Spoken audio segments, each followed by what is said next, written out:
The fashion industry is known for being controversial. Yeah, fashion can be a statement, but whether you're making the right or the wrong statement is another story. I am counting down the top 10 times the fashion industry went too far, here for you on IO.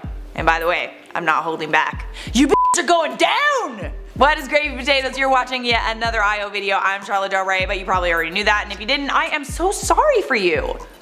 You're missing out. I'm joking. We like to joke around here on IO. If you don't take yourself too seriously and you need a different take on the news, subscribe and follow us on Instagram. Starting off our list at number 10, we got Forever 21. It's really not surprising that they went bankrupt, honestly. They've been involved in a slew of controversies over the last few years, from copying Ariana Grande when they couldn't get her to model for them, to stealing designs from smaller brands. But maybe the worst controversies had to do with its ties to sweatshops, underpaid workers, and its effects on climate change. The company's been sued many times for things like employing workers in Asia for less than minimum wage, taking advantage of high school workers, and continuing to buy cotton from Uzbekistani child labor factories. I am kinda glad Forever 21 isn't around anymore. Can we support more ethically made fashion in 2020? At number 9, we have the Revolve Sweatshirt. Popular fashion company Revolve issued an official apology for their grossly offensive sweatshirt that had the words "being fat is not beautiful, it's an excuse" written on it. Who thought this was a good idea?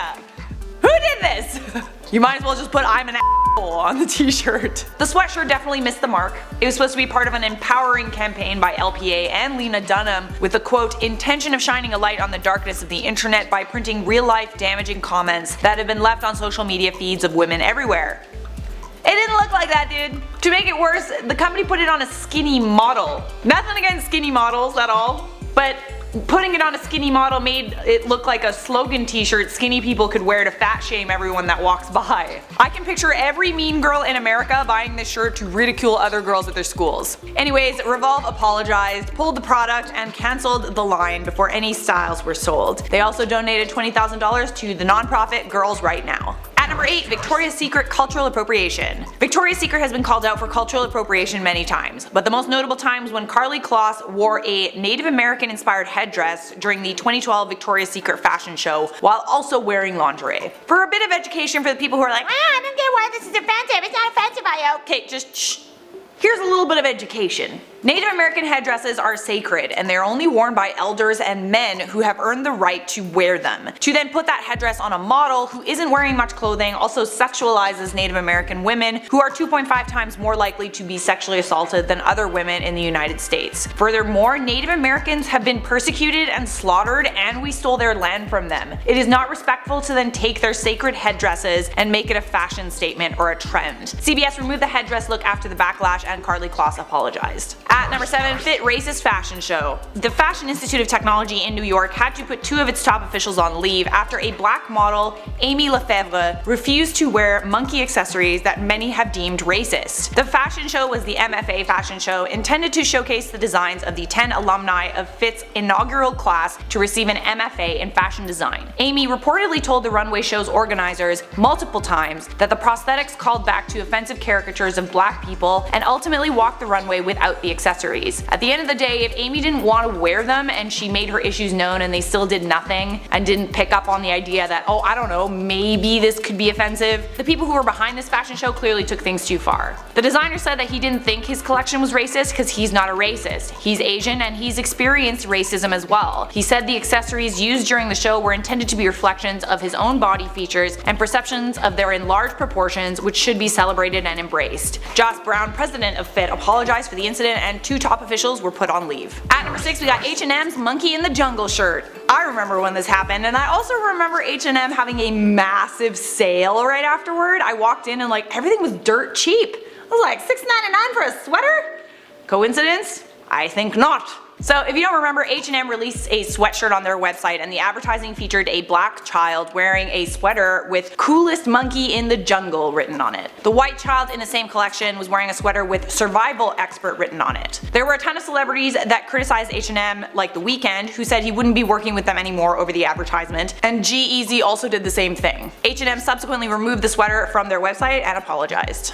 At number 5 we have Fashion Nova. Fashion Nova, the world's new fast fashion empire, has been accused multiple times of ripping off the original designs of small independent designers. Lucy Wilden, crochet artist, said that Fashion Nova copied this piece down to the number of rows in the stripes. They did not apologize. They reportedly did the same thing to Destiny Blue, who has lost tens of thousands of dollars over Fashion Nova copying her signature tights. Fashion Nova just takes other people's designs and ideas for clothes and then mass produces them. Basically what they're known for is if Kim Kardashian is seen in an outfit, or maybe she posts it to Instagram, they rush to be the first to make the copy of it, and the piece will be in production and on the website faster than you can say rip off. Maybe not that fast, but you get what I mean. Kim Kardashian called out Fashion Nova through Instagram for knocking off designer exclusives she wears, which threatens the relationships she has with high-end designers. Obviously a designer isn't going to want to work with Kim Kardashian if they think that she's secretly working with Fashion Nova to create cheap pieces of their designs. Fashion Nova admitted to ripping off Kim Kardashian in a post where they clarified that they don't have a working relationship with her, but they are inspired by her influential style.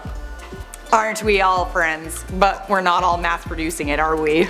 At number 4 on our list we have the Gucci Blackface sweater. Gucci was forced to withdraw a sweater after many people on social media said it looked like blackface. It was also, awkward, Black History Month in the US when Gucci released this sweater. Looking at screenshots, yeah, it does kind of look like blackface caricatures. Offensive blackface caricatures. Why did they have to add the red lips though? I feel like the red lips really like pushed it over the edge. Like it was already an ugly sweater to begin with, but why you add the red lips? The sweater was close to $1,000 US and part of the Autumn-Winter 2019 collection. Gucci apologized for the sweater and removed it from their website. They said in a statement, "We consider diversity to be a fundamental value to be fully upheld, respected, and at the forefront of every decision we make. We are fully committed to increasing diversity throughout our organization." But then they did it again!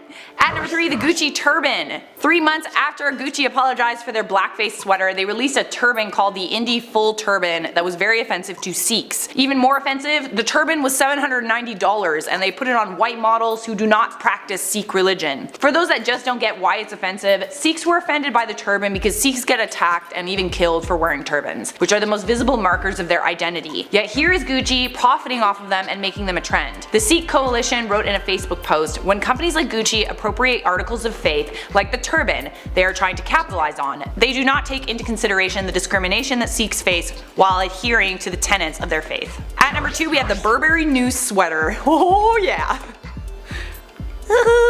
Awkward turtle. Burberry took things, you guessed it, a little too far when they put this sweater on the runway, which appeared to have a noose around the neck. Model Liz Kennedy criticized the brand on Instagram. She wrote, "Suicide is not fashion. Riccardo Tisci and everyone at Burberry. It is beyond me how you could let a look resembling a noose hanging from a neck on the runway. How could anyone overlook this and think it would be okay to do this, especially in a line dedicated to young girls and youth." Marco Gobbetti and Riccardo Tisci apologized for what they call was a genuine mistake. And at number 1, Dolce & Gabanna racist ads. Back in November of 2018, Dolce & Gabbana was forced to postpone a catwalk fashion show in Shanghai over some ads on its Instagram account that many said were culturally insensitive and racist. The ads featured a Chinese model using chopsticks to try and eat pizza, cannoli, and spaghetti. People who saw these ads on Weibo said that the ads trivialized Chinese culture and depicted Chinese women in a racist way. Dolce came out with a statement and said that the ads were posted by hackers and the video was taken down within 24 hours. But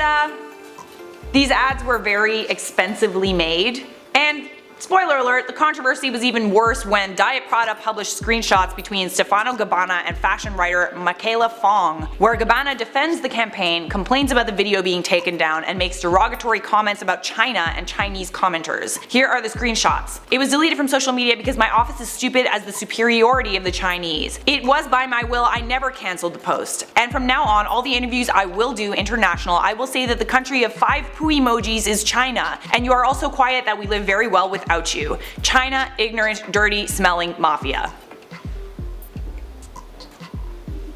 Yep, that's definitely offensive. Alright guys, are you offended? Are you not? Are you gonna say that this isn't offensive? You probably will, because that's what happens whenever I say something's offensive. Just because it's not offensive to you, that doesn't mean it's not offensive. Let me know if you guys want a part 2. I could literally do so many parts to this. The fashion industry f***s up a lot. Let's do some comments, shall we? From top 10 ugly viral makeup trends we are going to regret. 100,000 subscribers without a video challenge. Have you ever looked at a comment and wish you commented that? Yeah, all the time. Cupid XY said, "It's like I can only watch IO vids if they have Charlotte in them, or it just doesn't feel right." I appreciate that, but that is so much pressure, dude. One journalist does not write an entire newspaper, multiple do. I can't do everything myself, okay? But I appreciate you. But please don't expect so much from me, otherwise I would literally be making videos from sunup to sundown and would not even had time to eat. CB said, yes Potato Queen, I've been watching IO for 3 years and never been mentioned. Well, I'm a real OG, I guess. Never say never. Thanks for being so loyal. That's it for me. Leave a like on this video if you enjoyed it, subscribe if you want more, and I'll see you guys next time.